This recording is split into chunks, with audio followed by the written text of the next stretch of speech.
Welcome dear student to the online classes of Sardar Vallabhbhai Patel English Medium School Yaval. My name is Yogita Satish Savde. Today we are going to learn Standard 6 History, Sources of History, second number chapter.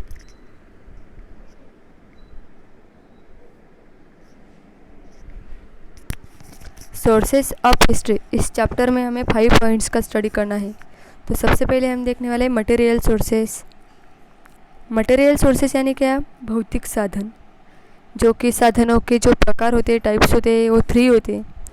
तो इतिहास के जो साधन होते हैं उसके 3 types होते हैं। सबसे पहले material sources, return sources and oral sources. और उसके बाद हमें 4 नंबर का जो पॉइंट्स है, sources of ancient Indian history, यानी कि प्राचीन भारत के इतिहास के जो साधन है उसका स्टडी करना। और उसके बाद में हम देखने वाले precautions to be taken while writing history, यानी इतिहास लेखन के समय हमें कौन सी सावधानी बरतनी चाहिए, इसके बारे में जानकारी लेनी। Try this means make a list of things you in your house which belong to your grandparents time, यानी आपके ग्रैंड पेरेंट्स के टाइम के जो चीज़ें वो यूज़ किया करते थे, इस्तेमाल किया करते थे, वो कई चीज़ें आपके घर में अभी भी होंगी, तो उसकी लिस्ट आपको बनानी है। Collect information about an old structure in your locality, आपके गांव में या आपके आजू बाजू के परिसर में अगर कोई वास्तु होती है, पौराणिक वास्तु, तो उसके बारे में इन्फॉर्मेशन आपको कलेक्ट करनी है। A number of objects use by our ancestors still exist, some inscription from the past have been recovered. तो हमारे जो पूर्वज है वो बहुत सारे चीज़ें जो इस्तेमाल किया करते थे वो अभी भी हमारे पास रहती है, बहुत से चीज़ें अभी भी अस्तित्व में है। उन्होंने बहुत सारे चीज़ें जो राइटिंग स्वरूप में जो लेखी यानी लेख वहाँ पर हमें मिलते हैं बहुत सारे। तो sources like this help us to understand our history, तो ऐसे जो सोर्सेस होते हैं, ऐसे जो साधन होते हैं जो हमें हिस्ट्री की जानकारी देते हैं, हिस्ट्री का स्टडी करने के लिए काम आते हैं। History can also be learn through customs and traditions, folk arts, folk literature as well as historical documents, जो कि लोक कलाएँ होती है, लोक साहित्य होती है, बहुत सारे परंपराएं होती है, और जो ऐतिहासिक कागज पत्र वगैरह होता है उसके आधार पर हमें इतिहास की जानकारी मिलती है। All these are known as sources of history, इन सभी को हम इतिहास के साधन कहते हैं। These are of the 3 types, उसके 3 टाइप्स होते हैं जो कि हमने पहले देखे थे ऊपर, return sources, material sources and oral sources. तो सबसे पहले हमें यहाँ पर मटेरियल सोर्सेस का स्टडी करना है। कैन यू टेल, क्या आप बता सकते हैं इसे? Structure such as forts, rock cuts, caves, stupa etcetera are known as material sources of history, जो कि किले, लेनी, वास्तु वगैरह होता है, स्तूप होते हैं, उन सभी को हम भौतिक साधन कहते हैं। तो इनके अलावा अगर आपको क्या लगता है कि इनके अलावा और कुछ कौन कौन सी चीज़ें यहाँ पर मटेरियल सोर्सेस में इन्वॉल्व हो सकती हैं? ट्राई टू गेस, आपको यहाँ पर गेस करना है, सोचना है उस पर। Material sources, man uses a variety of things in his day to day life, man बहुत सारी चीज़ों का अपने जीवन में यहाँ पर यूज़ करता है। They are known as artefacts, artefacts use by human in the past provide us valuable information about life in the ancient types. तो ये जो चीज़ें लोग यूज़ करते हैं, जो कि प्राचीन मानव जो यूज़ किया करता था, बहुत सारी चीज़ें वो आज भी यहाँ पर रहती है, या आज भी यहाँ पर हमें उनकी कुछ चीज़ें मिलती है जो कि टूटी फूटी होती है, फिर भी उनसे हमें, उन टूटी फूटी चीज़ों से भी हमें उस समय के उनके जो आकार रहता है, उसका जो कलर रहता है, we can decide the period of ancient artifacts like earthen pots by studying the shape, उसका शेप का हम स्टडी कर सकते हैं, उसका कलर हम देख सकते हैं, उसके ऊपर जो डिज़ाइन की जाती है, जो नक्शी काम किया जाता है, उसके बारे में हमें वहाँ पर जानकारी मिल सकती है वो चीज़ें देखकर। पोस्टर्स और the ornaments and other artifacts throw light on social interactions, और जो ऑर्नामेंट्स वगैरह होता है कि जो लोग दागने का यूज़ किया करते थे, इधर अगर जो चीज़ें होती है उससे हमें समाज में जो मानव का परस्पर संबंध रहता था उसके बारे में जानकारी मिल सकती है। We get information about the diet of the people from the remains of food grain, seeds and bones of animal found in exhibition, जबकि एग्जीबिशन में लोगों को यानी जो उत्खनन होता है वहाँ पर हमें जो सीड्स वगैरह मिलता है या फूड ग्रेन्स मिलते हैं, अनाज धान्य वगैरह जो उसके कण मिलते हैं, बोन्स मिलते हैं एनिमल्स के, उससे हमें इंफॉर्मेशन मिलती है कि लोगों का जो यहाँ पर डाइट होता था, आहार होता था, प्राचीन लोगों का, उसके बारे में यहाँ पर हमें जानकारी मिलती है। Also we find the remains of houses and buildings build in the different historical periods. जो ऐतिहासिक पीरियड में जो लोग वहाँ पर कौन कौन से पद्धति के यहाँ पर घर बनाते थे, बिल्डिंग्स बनाते थे, उसके बारे में जानकारी मिलती है। We also find ancient coins and seals. All this give us information about human activities in the past. हमें यहाँ पर एंशिएंट कॉइन, पौराणिक कॉइन्स वगैरह मिलता है, सील्स मिलते हैं, बहुत सारे मुद्राएं मिलती है। तो उससे हमें यहाँ पर लोगों के जो व्यवहार होते हैं, मानवीय व्यवहार, उसके बारे में जानकारी मिलती है। All such artifacts, articles, monuments और their ruins are called the material sources. और जो ये सभी चीज़ें होती है, जो कि वास्तु होते हैं या उनके अवशेष यहाँ पर होते हैं, उन सभी को हम भौतिक साधन, इतिहास के भौतिक साधन कह सकते हैं। डू यू नो, क्या आपको पता है? Food grains do not last long, they get easily infected and turn into powder. जो फूड ग्रेन्स होता है, जो अनाज होता है, वो ज़्यादा से ज़्यादा देर तक नहीं रह सकता, उसका पाउडर बन जाता है। तो एंशिएंट टाइम्स में लोग क्या करते थे? Use the rose food grains before grinding they. तो उसको ग्राइंडिंग करते समय, यानी इसका आटा बनाने से पहले लोग क्या करते थे? उसको रोस्ट कर लेते थे। और if a few grains got charred while roasting, जो ज़्यादा जल जाता था उसको वहाँ से निकाल लेते थे, और जो बचा रहता था वो ज़्यादा से ज़्यादा देर तक, यानी बहुत सालों तक वहाँ पर वो रख सकते थे। They were thrown away and such charred grains can remain intact for a very long period and during excavation such charred. और एग्जाविशन के समय, यानी कि जब वो उत्खनन होता था, उस समय वहाँ पर वो बहुत सारे ग्रेन्स के टुकड़े वहाँ पर मिले, और उससे ये जब लेबोरेटरी में उसका पता लगाया गया कि ये कौन सा धान्य है। When this are inspected in the laboratory we come to know what grain it is. ये कौन सा धान्य है, इसके बारे में वहाँ पर जानकारी मिली। यहाँ पर कुछ कॉइन्स का पिक्चर आपको दिए गए, अलग अलग जो कॉइन्स यूज़ किया करते थे प्राचीन लोग वहाँ का, उसका बारे में यहाँ पर पिक्चर बताया गया है। आगे यहाँ पर नेक्स्ट पेज पर हमें यहाँ पर पोस्ट हट का पिक्चर दिया गया है, जो कि मिट्टी का अगर कोई बर्तन होता है तो वो टूटा बर्तन होता है, और उसको कुछ डिज़ाइन करते हैं, यानी कि जो ग्रेन्स है उसकी डिज़ाइन वहाँ पर की गई है। ऑर्नामेंट्स का पिक्चर यहाँ पर है कि पौराणिक लोग जो थे वो कौन से ऑर्नामेंट्स यूज़ किया करते, जो दीवार पर उसकी पिक्चर्स निकाली जाती है। अर्दन पॉट्स दिए गए कि ये लोग कौन से अर्दन पॉट्स यूज़ किया करते थे। रिटर्न सोर्सेस, ये जो है इसके बारे में हमें जानकारी लेनी है। Do you know, written sources of history include inscription carve on temple walls of rock cuts, caves and rocks, inscriptions on copper plates, pots, bricks and on writing sheets made from palm leaves and birch bark etcetera. जो मंदिर वगैरह जो होता है, लेनिया होते हैं, उनकी जो दीवारें होती है वहाँ पर या कुछ शिलाई, यानी बहुत बड़े से पत्थर रहते थे या ताम्रपट रहते थे कि धातु से बनते थे, कॉपर इस धातु की जो प्लेट्स बनती थी उस पर कुछ राइटिंग की जाती थी। और जो ब्रिक्स रहते थे वहाँ पर उस पर भी कुछ राइटिंग करते थे लोग। उन सभी का यहाँ पर लिखित साधनों में उनका समावेश हम कर सकते हैं। यहाँ पर कॉपर प्लेट का पिक्चर दिया है। इंस्क्रिप्शन ऑन अ रॉक, यानी बड़े से पत्थर पर किस तरह से यहाँ पर इंस्क्रिप्शन किया गया है, शिलालेख हम इसे कह सकते हैं, इसका पिक्चर यहाँ पर दिया है। अब हमें देखना है return sources. The stone as people have recorded many events and express their emotions and painting on rocks. It was only after thousands of years that man learn the art of writing. तो जबकि हज़ारों years बाद मानव को लिखने की कला अवगत हुई थी, उससे पहले लोग जो थे, मानव जो थे अश्मयुगीन काल के, वो अपने जो भावनाएं थी, अपने जो विचार थे या बहुत सारे जो प्रसंग अपने जीवन में होते थे, उन सभी का चित्रण करते थे, यानी कि पेंटिंग्स द्वारा वो व्यक्त किया करते थे। In the beginning human use symbols and signs to record their thoughts and ideas.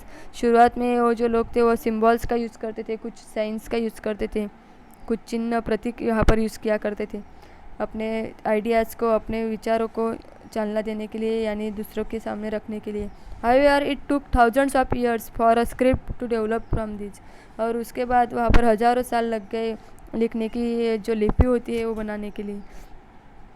In the beginning man wrote and posted on bake bricks using pointed object. जो पॉइंटेड ऑब्जेक्ट्स होते हैं, यानी कि जो भुर्ज नाम का जो वृक्ष रहता है उसके वहाँ पर उसकी कांति से वो बनाते हैं।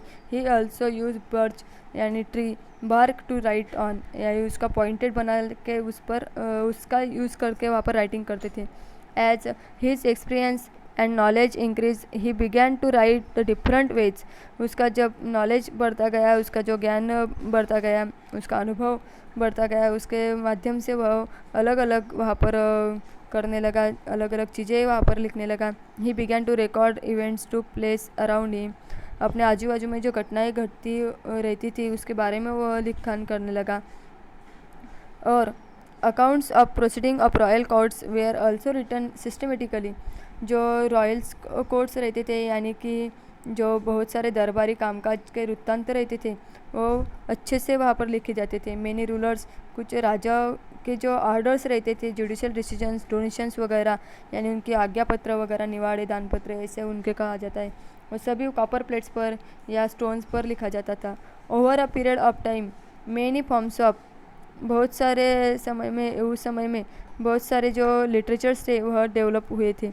दे included books on religions and social subjects, plays, poetry, tales and scientific words. वहाँ पर बहुत सारे यानी धार्मिक, सामाजिक जैसे कि ग्रंथ, नाटक, काव्य, प्रवास वर्णन, इस तरह से लेखन वहाँ पर बुक्स वहाँ पर अवेलेबल हुए थे। All this literature help us to understand the history of the various historical period. और ये जो लिटरेचर्स रहते हैं उससे हमें बहुत सारे हिस्टोरिकल पीरियड्स की जानकारी मिलती है हिस्ट्री की। This sources are known as the written sources of history, और ये जो सोर्सेस होते हैं उन्हें हम रिटर्न सोर्सेस ऑफ हिस्ट्री कह सकते हैं। अब हमें देखना है यहाँ पर कि भुर्जा पत्र क्या होता है। भुर्जा पत्र मीन्स राइटिंग शीट्स, राइटिंग करने के लिए जो शीट्स का यूज़ किया जाता है, तो वो भुर्जा नाम का एक वृक्ष रहता है, उसकी जो कंती रहती है उसका यूज़ यहाँ पर किया जाता है। भुर्जा इज़ द संस्कृत नेम है उसका, बीर्च नाम का जो ट्री है उसका भुर्जा यह संस्कृत नेम है, और जो कश्मीर में हमें मिलता है। It's found, trees are found in Kashmir. यहाँ पर पिक्चर हमें दिया है उस ट्रीज का।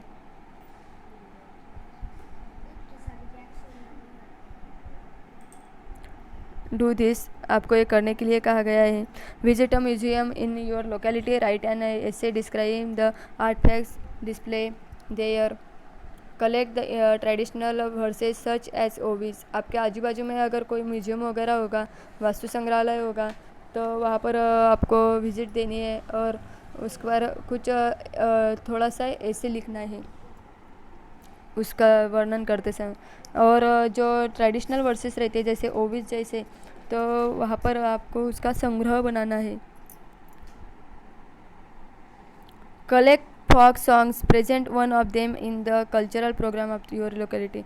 जो फोक सॉन्ग्स होते हैं, लोकगीत होते हैं, उसका कलेक्शन करना है और एक उसमें से एक आपको अपने स्कूल में जो गैदरिंग का प्रोग्राम होता है, सांस्कृतिक कार्यक्रम होता है, वहाँ पर आपको प्रेजेंट करना है। अब हम देखने वाले oral sources.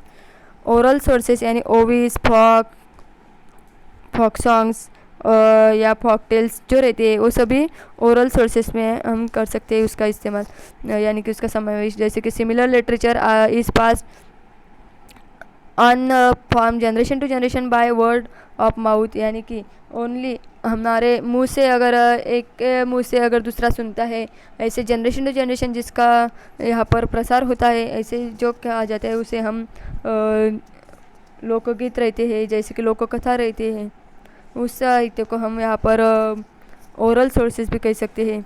This literature is not in return form, जो रिटर्न फॉर्म में नहीं रहते, ऑथर्स आर अननोन, जिसका ऑथर्स हमें नहीं पता रहता। This type of literature preserve by oral tradition form of the oral sources of history, इसी को हम ओरल सोर्सेज कह सकते हैं हिस्ट्री के। यहाँ पर हमें एक एग्जाम्पल दिया है ओवी का।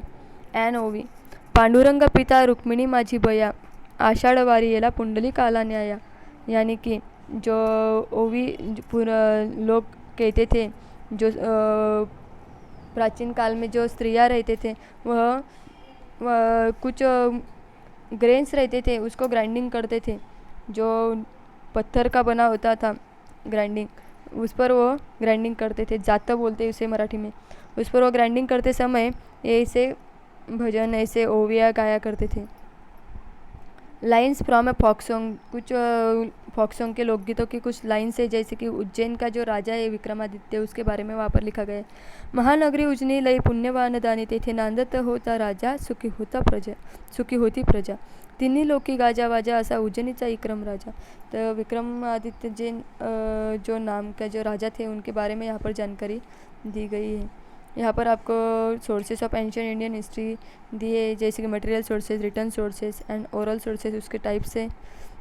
और यहाँ पर कुछ सोर्सेस है अलग अलग प्रकार के आप दिए हैं, जो आपको रीड करने हैं और आपके नोटबुक में राइट डाउन भी करना है।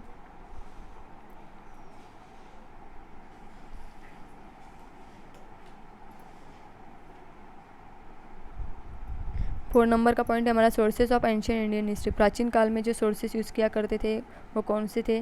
The ancient period of Indian history extend from stone age to the 8th century से। We learn about the stone age. तो प्राचीन काल में यानी कि ईस्वी सन 8 से लेकर जो सेंचुरी थी, 8 से लेकर जो कालखंड माना जाता है यानी उस तक का, वह अश्मयुगीन कालखंड रहता है। और भारत में जो अश्मयुग के समय पर यानी उसके बारे में जो जानकारी मिलती है, पुरातत्वीय उत्खनन जो रहता है उसमें उसकी जानकारी हमें सब कुछ मिलती है। We learn about the stone age period of Indian history through archaeological in exhibition. Since scripts had not develop at that time, no written sources are available. कोई भी रिटर्न सोर्सेज वहाँ पर अवेलेबल नहीं है। However information about the ancient period from 1500 BCE यानी कि 1500 ईस्वी सन तक के जो उसके बाद में जो प्राचीन इतिहास है उसके बारे में हमें जानकारी वेद वांग्मय से मिल जाती है। Onwards can be derive from वैदिक लिटरेचर। जो वैदिक लिटरेचर होता है, वेद वांग्मय होता है, उससे हमें जानकारी मिलती है। In the beginning the Vedas were not in the written form. शुरुआत में जो वेदास थे वो रिटर्न फॉर्म में नहीं थे। The ancient Indians had develop the technique of memorising and reciting them. उन लोगों ने यहाँ पर याद करना शुरू किया था, मुखोद्गत यानी एक से दूसरे तक वह पहुँचाते थे, ओरल फॉर्म में वो रहते थे। लेकिन जब वहाँ पर the Vedas were written down later, जब वहाँ पर लिखने की कला अवगत हुई तो वहाँ पर वो लिखित स्वरूप में आने लगे। The Vedas had and the post Vedic literature from important sources of ancient Indian history. It includes the Brahmana, the Upanishada, the epics Ramayana and Mahabharata, the Jain and Buddhist literature, plays, poems, stones, etc. and pillars, inscriptions. वहाँ पर बहुत सारे ब्राह्मण ग्रंथ, उपनिषद, अरण्यक, रामायण, महाभारत, यह महाकाव्य, जैन व बौद्ध जो ग्रंथ रहते हैं, नाटक, काव्य, शिलालेख, स्तंभालेख, जो प्रवास वर्णन वहाँ पर रहता है, ट्रैवलर्स वगैरह, फॉरेन ट्रैवलर्स जैसा कि परदेशी यानी परकीय जो प्रवास वर्णन रहता है इत्यादि का समावेश वहाँ पर हो सकता है। We also learn about ancient Indian history through material sources. Material sources से हमें एंशियंट इंडियन हिस्ट्री का जानकारी मिल सकती है।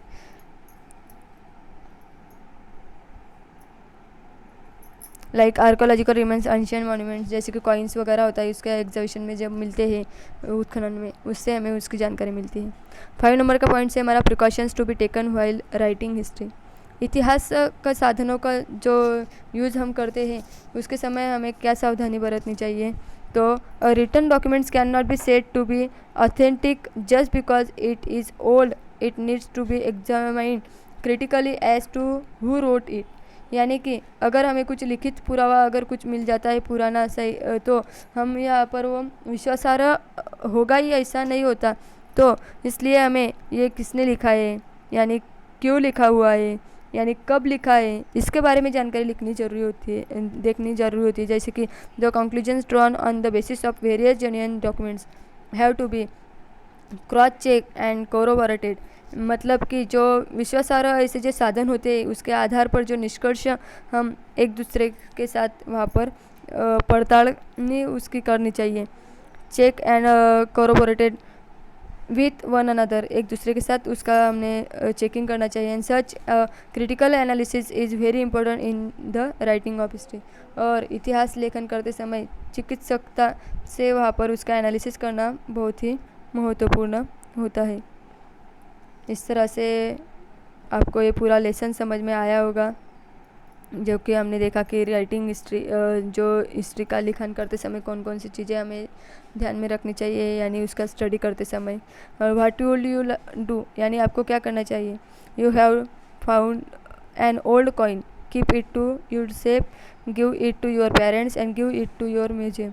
यानी कि आपको अगर कुछ पुराना कॉइन वगैरह मिला एक आधा, तो आप उसे क्या करेंगे, खुद के पास रखोगे, अपने पेरेंट्स के पास दोगे, या कुछ वस्तु संग्रहालय में जमा करोगे।